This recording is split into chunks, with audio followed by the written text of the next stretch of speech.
Hi, I am Ratnam from Bengaluru. நான் ரொம்ப நேரம் வந்து drinks and non veg, out of food சாப்பிட்டுட்டு இருந்தேன். சரி அதனால இந்த வயித்துக்குள்ள கொஞ்சம் ப்ராப்ளம் வந்துச்சு. வயிறு உப்புசம், கேஸ்ட்ரிக் ப்ராப்ளம், அது மாரி ஜீரண ப்ராப்ளம் எல்லாம் வந்துச்சு. அப்போ ஒரு பயம் ஸ்டார்ட் ஆச்சு. பட் அப்புறம் ஒரு ஆட் ஒண்ணு பார்த்தேன். இது Facebookல பூஸ்ட் லிவின்ட்டு, சித்தா ப்ராடக்ட்டு. அது நான் யூஸ் பண்ணி பார்த்தேன். எந்த ஒரு சைடு எஃபெக்ட் இல்ல.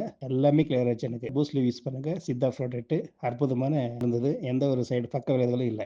மது குடிக்கிறவங்களுக்கு வந்துட்டு அடிக்கடி வர பிரச்சனைகள்னு பார்த்தீங்கன்னா பசி எடுக்கிறது குறையும், செரிமான பிரச்சனைகள் இருக்கும், எப்போவுமே ஒரு நெஞ்சு எரிச்சல் இருக்கும், கேஸ் வரும், ஏப்பம் வரும். இது வந்து சில பேருக்கு வந்து வயிறு வலி, வயிறு வீக்கம், மோஷன் போகிறதுல சிக்கல், இந்த மாதிரி தூக்கமின்மை, கல்லீரல் சூடாகும் போது தூக்கம் வராது, தூக்கமின்மை, இதெல்லாமே வந்துட்டு பார்த்தீங்கன்னா அந்த ஃபேட்டி லிவர் கண்டிஷனோட அசோசியேட்டாக இருக்கிற பக்க விளைவுகள். நமக்கு வந்துட்டு இந்த நோய் எதிர்ப்பு சக்தியை கொடுக்கறது இதுதான். அதனால தான் கல்லீரல் பாதிப்பு இல்லாதவங்க கூட கல்லீரலை புதுப்பிக்கக்கூடிய இந்த பூஸ்ட் லிவ் எடுத்துக்கிறதுங்கிறது ரொம்ப ரொம்ப நல்லதுங்க.